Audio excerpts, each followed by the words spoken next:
पिछले क्लास में हम लोग गुरुत्व केंद्र के बारे में पढ़ रहे थे कि गुरुत्व केंद्र क्या होता है और किसी सॉलिड ऑब्जेक्ट का गुरुत्व केंद्र हम लोग कैसे निकालते हैं। तो गुरुत्व केंद्र सेंटर ऑफ ग्रेविटी के बारे में बताया गया था।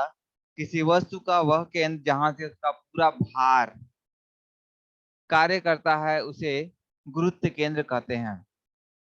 जब आप गुरुत्व केंद्र सेंटर ऑफ ग्रेविटी के बारे में देखेंगे तो आपको भार शब्द याद रखना पड़ेगा। Good morning sir.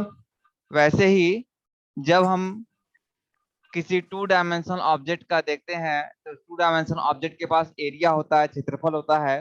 तो हम कहते हैं कि जब किसी ऑब्जेक्ट का, किसी वस्तु का वह केंद्र जहां से उसका पूरा एरिया, क्षेत्रफल कार्य करता है उसे परिकेंद्र या सेंट्रॉइड कहते हैं।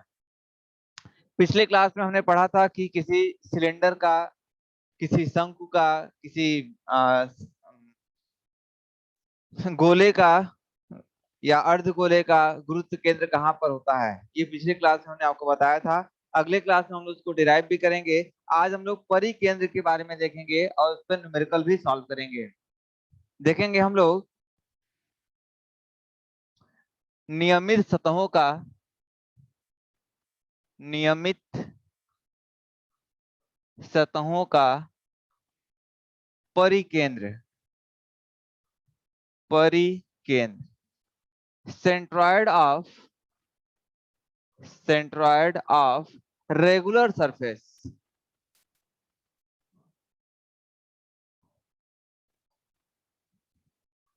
नियमित सतहों का परिकेंद्र। परिकेंद्र, जब भी हम परिकेंद्र की बात करते हैं तो हम टू डायमेंशनल ऑब्जेक्ट की बात करते हैं। और टू डायमेंशनल ऑब्जेक्ट क्या होगा?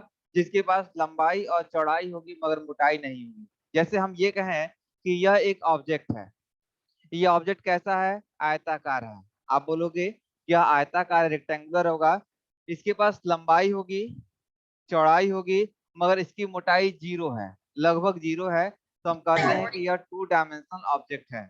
तो इस टू डायमेंशनल ऑब्जेक्ट का हम कभी भी गुरुत्व केंद्र नहीं निकालेंगे, हमेशा हम इसका परिकेंद्र निकालते हैं, सेंट्रॉइड निकालते हैं। अब सेंट्रॉइड कैसे निकालते हैं? तो हर एक सरफेस का सेंट्रॉइड अलग अलग होता है। जैसे आयत की बात करेंगे, रेक्टेंगल की, तो रेक्टेंगल का सेंट्रॉइड अलग होगा। त्रिभुज की बात करेंगे तो त्रिभुज का अलग होगा, सर्किल का अलग होगा, सेमी सर्किल का अलग होगा। हर एक सरफेस का अलग अलग होता है। तो हमें किसी कुछ का याद रखना पड़ेगा ताकि हम आगे आने वाले न्यूमेरिकल्स को सॉल्व कर सकें और इसके बारे में समझ सकें। तो इसको हम एक टेबल बना करके देखते हैं। एक सिंपल सा टेबल बनाएंगे।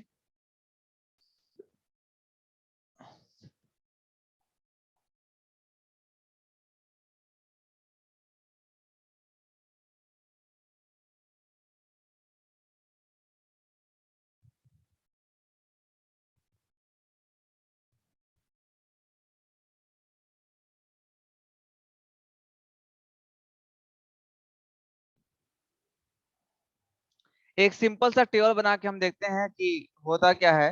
जैसे पहला हम देखेंगे आयत के बारे में, रेक्टेंगल।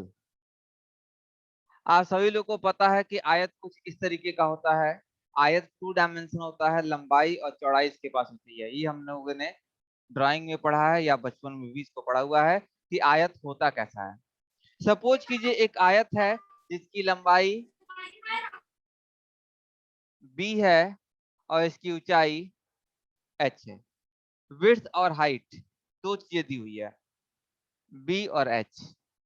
तो इसका गुरुत्व केंद्र कहाँ होगा? प्रैक्टिकली यदि हम इसका गुरुत्व केंद्र निकालना चाहें तो सिंपल तरीके से निकाल सकते हैं। कैसे? बहुत सिंपल तरीका है। आप इसके डायगोनल को मिलाइए, विकर्णों को। यहां से इसको मिला दीजिए, यहां से आप इसको मिला दीजिए।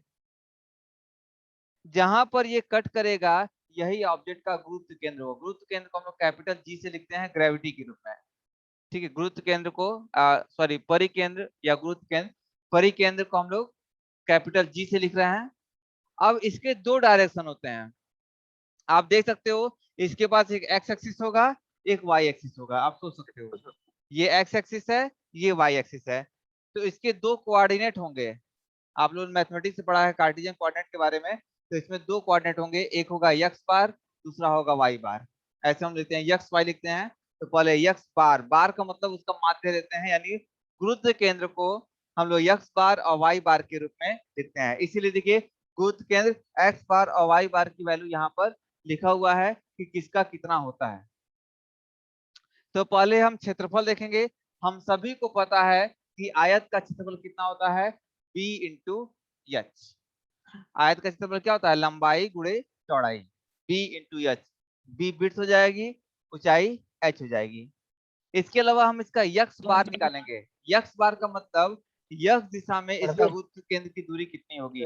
यदि इसको हम लोग मूल बिंदु मान लें, दादा ने बुलाए बटन दुकान सामान बेचे यहाँ देखो यदि हम ये बोलें कि ये g है, g का x बार और y बार है, इसको कोऑर्डिनेट के रूप में लिखें तो ये आप कहोगे x एक्सिस होगा, ये y एक्सिस होगा। x बार की जो वैल्यू होती है वो अलग होती है, y बार की वैल्यू अलग होती है। कितनी होती है, ध्यान से सुनिएगा। सपोज कीजिए कि इसकी दूरी, ये आपका कोऑर्डिनेट है, यहाँ पर ये जो गुरुत्व केंद्र लिया गया है इसकी दूरी हमने x बार लिख दिया, x एक्सिस में x बार, और ये जो दूरी है y एक्सिस में, ये यहाँ से इस पॉइंट तक की दूरी हमने ले लिया y बार। x बार और y बार हमने लिख दिया है। x बार की जो वैल्यू होती है वो होती है b/2, यानी जितनी इसकी लंबाई दी जाएगी उसका आधा। x बार की वैल्यू हो जाएगी b/2। देखिए जितनी इसकी लंबाई कितनी है b, तो गुरुत्व केंद्र की दूरी कितनी होगी, b/2, आधा उसका होगा। ऐसे ही x y बार की वैल्यू निकालना है, इसकी ऊंचाई कितना दिया है h, तो h का आधा, ये होता है आपका h/2। आपको बताया गया था कि गुरुत्व केंद्र किसी वस्तु का वह केंद्र होता है जहां से उसका पूरा भार कार्य करता है। लेकिन जब हम टू डायमेंशनल ऑब्जेक्ट की बात करते हैं तो हम कहते हैं कि वह बिंदु जहां से उसका पूरा एरिया, क्षेत्रफल कार्य करता है, उसे हम लोग परिकेंद्र कहते हैं।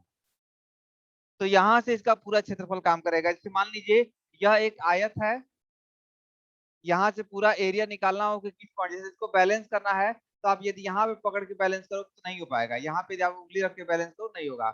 लेकिन यदि इसको हम क्रॉस में मिला दें, इधर से मिला दें, इधर से मिला दें, अब बीच में करके ऐसे पकड़ लें, तब ये ऑब्जेक्ट आपका बैलेंस हो जाएगा। इसका मतलब किसी वस्तु का वह केंद्र जहां से उसका पूरा द्रव्यमान कार्य करता है या पूरा भार कार्य करता है, उसे गुरुत्व केंद्र कहते हैं। और जहां से पूरा एरिया काम करेगा टू डायमेंशनल ऑब्जेक्ट का, उसे हम लोग परिकेंद्र कहेंगे। तो कहेंगे हम आयत का परिकेंद्र उसके मूल बिंदु से b/2 और h/2 की दूरी पर होता है। ये हो गया आयत का, ये हमें याद रखना पड़ेगा, न्यूमेरिकल सॉल्व करते समय इसकी आवश्यकता पड़ेगी। इसके अलावा त्रिभुज, त्रिभुज का देखेंगे,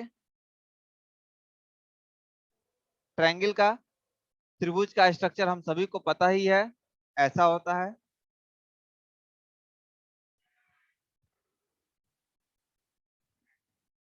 सपोज कीजिए, सपोज कीजिए कि ये दूरी है आपका b और इसकी ऊंचाई है h।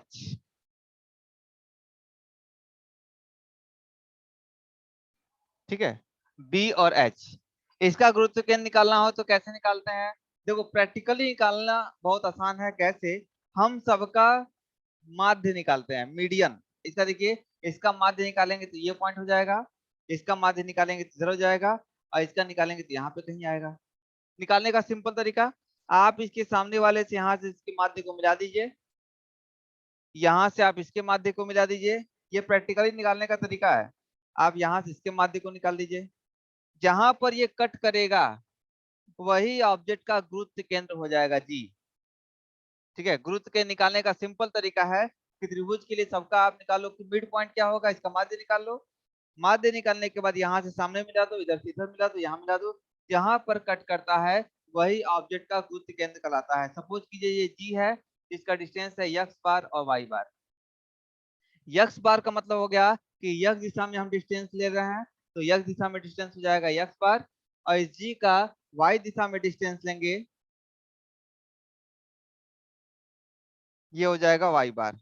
x बार और y बार कैसे निकालेंगे, त्रिभुज का क्षेत्रफल, त्रिभुज का क्षेत्रफल हम सभी को पता है 1/2 आधार गुणे ऊंचाई होता है, 1/2 हो जाएगा। और आधार गुणे ऊंचाई b इंटू एच। जैसे इसका होता है क्या, b इंटू एच, त्रिभुज क्या होता है, इसका आधा होता है, तो 1/2 आधार गुणे ऊंचाई b इंटू एच।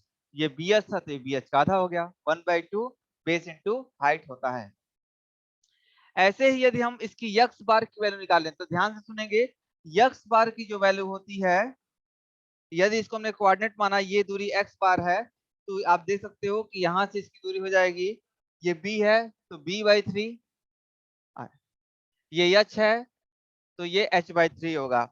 इसको हम केंद्र मानेंगे, केंद्र से डिस्टेंस लेंगे b/3 और यहां से डिस्टेंस लेंगे h/3। एक मिनट हम आते हैं।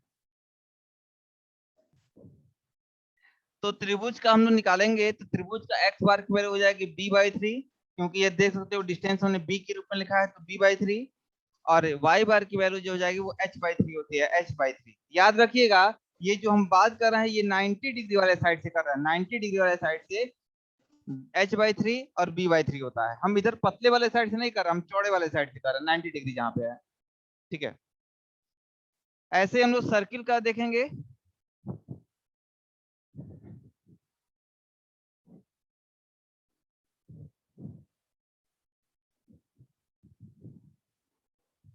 सर्किल, वृत्त का देखेंगे। वृत्त कैसा होता है हम सभी को पता ही है, वृत्त कैसा होता है। ये है वृत्त आपका, सेंटर इसका निकालेंगे, ये इसका सेंटर हो गया। सपोज कीजिए आपके वृत्त की त्रिज्या r है।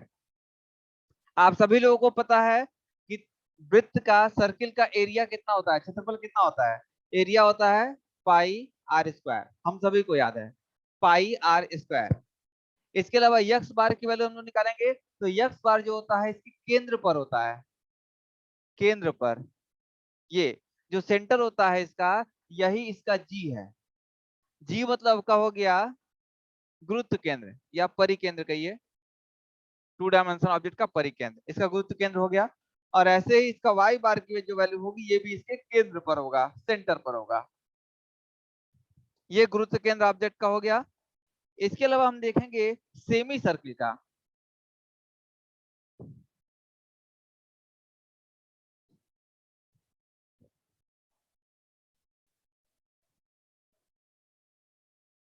अर्धवृत्त, सेमी सर्किल का, ये सपोज कि आपका सेमी सर्किल है, ये इसका सेंटर होता है। ठीक है, इसका हम लोग एरिया निकालेंगे तो ये क्या होता है, सर्किल का आधा होता है तो पाई आर स्क्वायर बाई 2, उसका आधा, एरिया उसका आधा हो जाएगा। सपोज कीजिए इसका रेडियस r है। ठीक है, तो इसका जो गुरुत्व केंद्र होता है ये यहाँ पर होता है, ये आपका हो जाएगा एक्स बार वाई बार। जैसे हमने बताया था कि हेमीस्फीयर के लिए, अर्धगोले के लिए होता है 3r/8, वो हेमीस्फीयर का होता है गुरुत्व केंद्र। अर्धगोले का, ये गोला नहीं है, ये वृत्त है, वृत्त का होता है। सपोज कीजिए ये जी की वैल्यू यहाँ पे होगी, ये यक्स बार और वाई बार है, तो यक्स बार की जो वैल्यू हो जाएगी वो केंद्र पर हो जाएगी,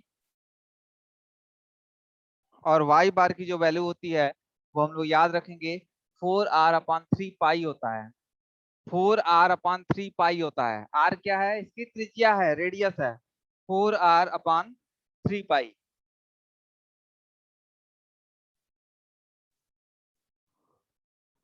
ऐसे हम लोग क्वार्टर सर्किल का देखेंगे।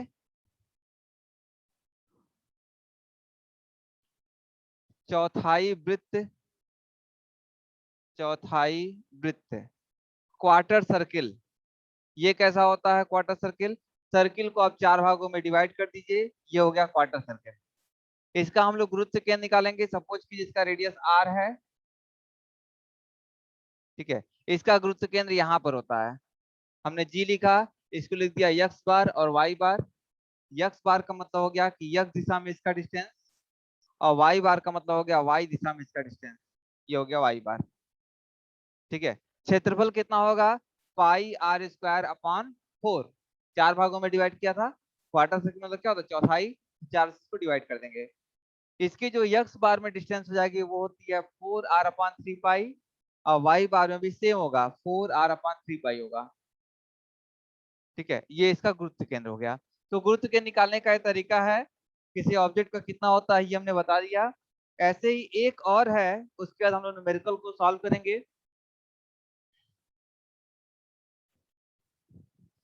जिसे हम लोग बोलते हैं समलंब चतुर्भुज, ट्रेपेजियम। समलंब चतुर्भुज, इसको बोलते हैं ट्रेपेजियम। ये होता कैसा है ट्रेपेजियम, हम सभी को याद है।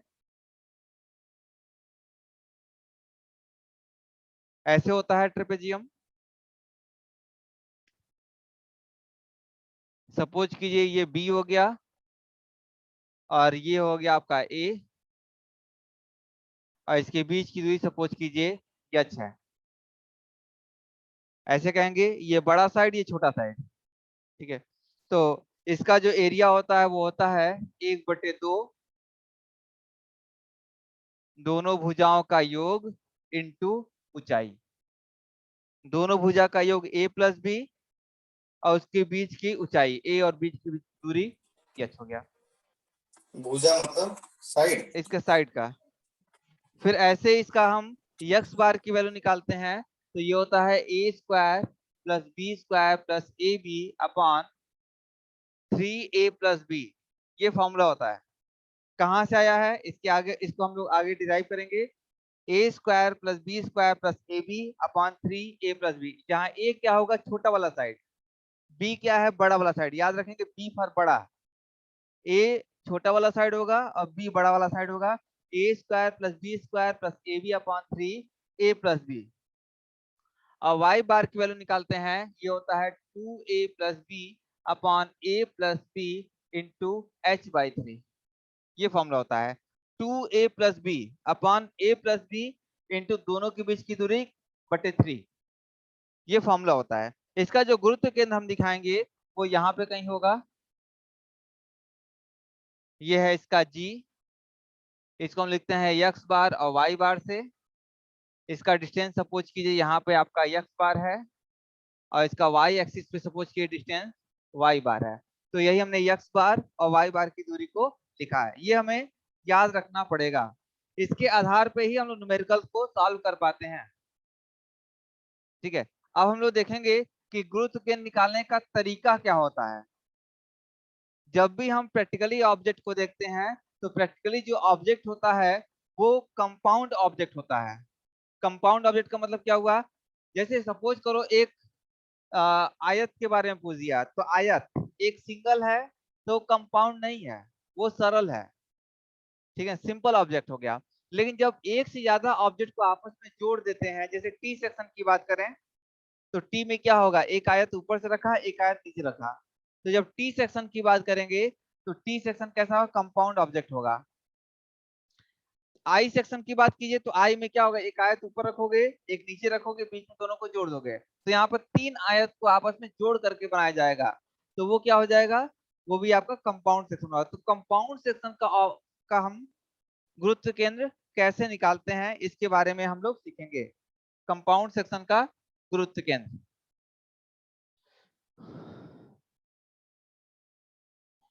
तो अब हम लोग सीखेंगे गुरुत्व केंद्र निकालने की विधि, method of finding centre of gravity. Centre of gravity कहिए या परिकेंद्र कहिए, बस यही आपको याद रखना पड़ेगा कि सेंटर ऑफ ग्रेविटी हमेशा 3D ऑब्जेक्ट का निकलता है, और परिकेंद्र हमेशा 2 डायमेंशन ऑब्जेक्ट का निकलता है। सेंटर ऑफ ग्रेविटी, गुरुत्व केंद्र किसी वस्तु का वह केंद्र होता है जहां से उसका पूरा भार कार्य करे, और परिकेंद्र वह होता है जहां से पूरा एरिया काम करता है, क्षेत्रफल काम करता है। तो अब हम लोग सीखेंगे गुरुत्व केंद्र, गुरुत्व केंद्र निकालने की विधि। गुरुत्व केंद्र निकालने की विधि बहुत सिंपल तरीका है, बहुत इंपॉर्टेंट है, बहुत आसान है। इसको हम लोग देखते हैं कैसे निकलता है, ध्यान से देखिएगा। सपोज कीजिए कोई ऑब्जेक्ट है, ठीक है, ये कोई एक ऑब्जेक्ट है, इस ऑब्जेक्ट का या जो ऑब्जेक्ट बना होगा वो बहुत सारे कणों से मिलकर बना होगा, ठीक है ना। ऐसे बहुत सारे कण हैं, पार्टिकल हैं, इससे मिलकर बना है। सपोज कीजिए पहले वाला पॉइंट का एरिया हमने A1 ले लिया, दूसरे वाले का A2, तीसरे वाले का A3। हम परिकेंद्र निकाल रहे हैं तो परिकेंद्र में एरिया की बात करेंगे, लेकिन जब हम गुरुत्व केंद्र निकालेंगे तो एरिया को रिप्लेस कर देंगे भार से, यानी A की जगह पर W हो जाएगा, W=mg। तो mw के बराबर A के स्थान पे हम W रख देंगे। सपोज कीजिए कि A1, A2, A3 ऐसे बहुत सारे पार्टिकल हैं जिससे यह ऑब्जेक्ट आपका बना हुआ है। बताया क्या गया था, गुरुत्व केंद्र या परिकेंद्र किसी वस्तु का वह केंद्र होता है जहां से उसका पूरा एरिया, परिकेंद्र निकालेंगे तो उसका एरिया कंसंट्रेट होती है, उसे हम लोग परिकेंद्र कहेंगे। सपोज कीजिए कोई पॉइंट है G, ठीक है, कोई पॉइंट है G जहां से इसका पूरा एरिया काम करता है। इसको हमने लिख दिया x बार और y बार से। x बार और y बार का मतलब ये हो गया कि G का x एक्सिस में डिस्टेंस x बार है और y एक्सिस में इसका डिस्टेंस y बार है, ये हमने मान लिया है। इसको हम लोग बोलते हैं मूल बिंदु, ओरिजिन बोलते हैं। ओरिजिन से डिस्टेंस x बार और y बार हमने मान लिया है। ऐसे A1 का निकालेंगे तो ये हो जाएगा आपका x1, ये डिस्टेंस हमने x1 मान लिया, और y एक्सिस पे इसका डिस्टेंस मान लेंगे y1। x1 हो गया, y1 हो गया। ऐसे सेकंड वाले का, इसको हमने x2 मान लिया है, और जो इसका डिस्टेंस y एक्सिस पे है उसको सपोज करो हमने y2 मान लिया। थर्ड वाला, इसका डिस्टेंस हमने x3 मान लिया, और ये जो y एक्सिस पे है इसका डिस्टेंस हमने y3 मान लिया, x3 y3। और हमें निकालना क्या है, x बार y बार। अब कैसे निकालते हैं, आपको पता है कि किसी वस्तु का गुरुत्व केंद्र वह केंद्र होता है जहां से उसका पूरा एरिया कार्य करता हुआ माना जाए, जहां से उसका पूरा एरिया कार्य करता हुआ माना जाए उसे हम लोग गुरुत्व केंद्र कहेंगे। हमें निकालना है x बार और y बार। कैसे निकालेंगे, ध्यान से देखेंगे।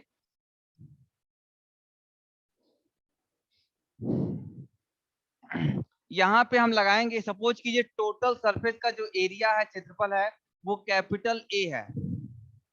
यानी हम कह रहे हैं कि जो A है वो सबका सम है, सारे एरिया का सम है। सारे एरिया का सम का मतलब हो गया आपका A1 plus A2 plus A3 plus S1, जितने भी पार्टिकल होंगे सबके एरिया का यह योग है।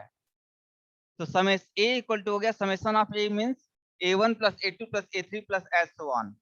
अब यहाँ पे हम लोग लगाएंगे वेरिग्नान का प्रमेय। वेरिग्नान प्रमेय से, वेरिग्नान प्रमेय आपको बताया गया था मोमेंट वाले चैप्टर में कि वेरिग्नान प्रमेय में ये कहा गया है कि उसके परिणामी का जो आघूर्ण होता है वो सभी के आघूर्णों के योग के बराबर होता है। परिणामी परिणामी कहाँ से काम करता है, जी से, वो सभी के आघूर्णों के योग के बराबर होगा। यानी हम कहेंगे x दिशा में, x दिशा में आघूर्ण लेने पर, आघूर्ण लेने पर वेरिग्नान का प्रमेय क्या है, a इंटू x बार, ठीक है। a इंटू एक्स बार, यानी देखिए a हो गया एरिया इंटू इसका जो डिस्टेंस लेंगे ये कितना है, x बार है। a इंटू एक्स बार आघूर्ण हो जाएगा आपका, जैसे बल गुणे लंबवत दूरी होती थी, यहाँ पे बल की जगह पे एरिया लिख दिया, इंटू दूरी हमने x बार लिख दिया, इक्वल टू पहले वाले का आघूर्ण कितना होगा, a1 इंटू इसका डिस्टेंस क्या है, x1, a1 x1 प्लस, ऐसे ही दूसरे वाले का निकालेंगे। दूसरे वाले का एरिया कितना है, a2, और इसका डिस्टेंस कितना है, x2, a2 x2 प्लस तीसरे वाले का निकालेंगे। तीसरे वाले का एरिया a3 और डिस्टेंस कितना होगा, x3, a3 x3। तो इसका मतलब हम निकाल सकते हैं summation of x equal to a1, ऐसे माने जितने भी पार्टिकल होंगे सभी का बराबर होगा। ये वेरिग्नान का प्रमेय हो गया। तो a1 x1 plus a2 x2 plus a3x3 plus s1 upon a को नीचे भेजेंगे, ये हो जाएगा समेशन ऑफ a यानी a1 देख सकते हो plus a2 plus a3 plus s1, यानी कह सकते हैं x बार इक्वल टू ये समेशन है ax का upon summation a, summation ax upon summation a, ये फॉर्मूला हो गया। ऐसे ही y दिशा में यदि आग उड़ लें, y दिशा में आग उड़ लेने पर, y दिशा में आग उड़ लेंगे तो क्या होगा, ऐसे फॉर्मूला लगाएंगे a into Y bar equal to a1y1 plus a2y2 plus a3y3 plus s1, यानी हम कह सकते हैं y बार का सेम इसी तरीके से फॉर्मूला आएगा, वो हो जाएगा summation ay upon summation a, यानी कह सकते हैं a1y1 plus a2y2 plus s1 upon a1 plus a2 plus s1। Suppose कीजिए जैसे एक टी सेक्शन है, टी सेक्शन हम सभी को पता है ऐसा होता है, कहेंगे दो आयत से मिलकर बना है, ये पहला आयत हो गया और ये हो गया दूसरा आयत। यदि आपको इसका गुरुत्व केंद्र निकालना होगा तो आप कैसे निकालोगे, आप पहले वाले का एरिया निकालोगे a1 और उसका गुरुत्व केंद्र की दूरी निकालोगे x1, फिर दूसरे वाले का एरिया a2, गुरुत्व केंद्र x2, तो दो हो गया। फॉर्मूला हो जाएगा आपका x बार की value a1 x1 upon a1 plus a2 दोनों का एरिया, तो x बार की वैल्यू को हम निकाल सकते हैं। y बार की वैल्यू निकालना होगा तो आप क्या करोगे, पहले का एरिया इंटू इसका डिस्टेंस, y दिशा में इसकी डिस्टेंस क्या होगी y1, उसको निकाल लिया, दूसरे वाले का एरिया इंटू डिस्टेंस y2, तो a2y2 a1y1 plus a2y2 upon a1 plus a2, ये फॉर्मूला लगाएंगे तो इस क्वेश्चन को हम आसानी से सॉल्व कर सकते हैं। हमने थोड़ा सा स्कोर बढ़ा दिया, हमने टी सेक्शन की जगह पे आई सेक्शन दे दिया ऐसे। अब देखते हैं, अब आप क्या करोगे, आप कहोगे यहां से इससे मिला दिया जाए, तो यहाँ पर 1 2 3 तीन आयत दिखाई दे रहे हैं, इन तीनों आयतों का आप क्या करोगे, फॉर्मूला लगाओगे a1x1 plus a2x2 plus a3x3 upon a1 plus a2 plus a3। a1 की वैल्यू मीन्स पहले का एरिया, a2 दूसरे का एरिया, a3 तीसरे का area, x1 means x direction में उसका डिस्टेंस हो जाएगा गुरुत्व केंद्र का, x2 सेकंड वाले का डिस्टेंस, x3 तीसरे वाले का डिस्टेंस। आप फॉर्मूले में लगाओगे, इस क्वेश्चन को हम आसानी से कर सकते हैं। तो हम कह सकते हैं यह गुरुत्व केंद्र निकालने का तरीका है, जिसकी सहायता से हम किसी भी ऑब्जेक्ट का गुरुत्व केंद्र आसानी से निकाल सकते हैं। ये परिकेंद्र निकालने का था, जहां पे एरिया लेंगे उसको गुरुत्व केंद्र नहीं कहेंगे बल्कि क्या कहेंगे, परिकेंद्र कहेंगे। यदि आप किसी ऑब्जेक्ट का द्रव्यमान केंद्र निकालना चाहते हैं, ध्यान सुनेंगे, गुरुत्व केंद्र, परिकेंद्र और द्रव्यमान केंद्र तीनों अलग अलग चीजें हैं। गुरुत्व केंद्र वह केंद्र होता है जहां से ऑब्जेक्ट का पूरा भार कार्य करे, परिकेंद्र वह केंद्र होगा जहां से उसका पूरा एरिया काम करे, क्षेत्रफल काम करे। तीसरा है द्रव्यमान के, जहां से पूरा द्रव्यमान कार्य करता है, उसे द्रव्यमान केंद्र कहते हैं। यदि आपको द्रव्यमान निकालना होगा तो आप एरिया की जगह पे यम लिख देंगे, यानी फॉर्मूला हो जाएगा summation of M X upon summation of M. M का मतलब हो गया मास, सभी द्रव्यमानों का बीजगणितीय योग यम के बराबर हो जाएगा। यदि आपको गुरुत्व केंद्र निकालना होगा तो वहां पे हम W लिख देंगे, तो हो जाएगा summation of W x upon summation of W। ये फॉर्मूला हम लोग लगा सकते हैं। तो किसी वस्तु का गुरुत्व केंद्र, परिकेंद्र या द्रव्यमान केंद्र इस सिंपल से फॉर्मूले से हम कर सकते हैं, लेकिन इस फॉर्मूले को डिराइव करने के लिए आपको वेरिग्नॉन का प्रमेय आना चाहिए।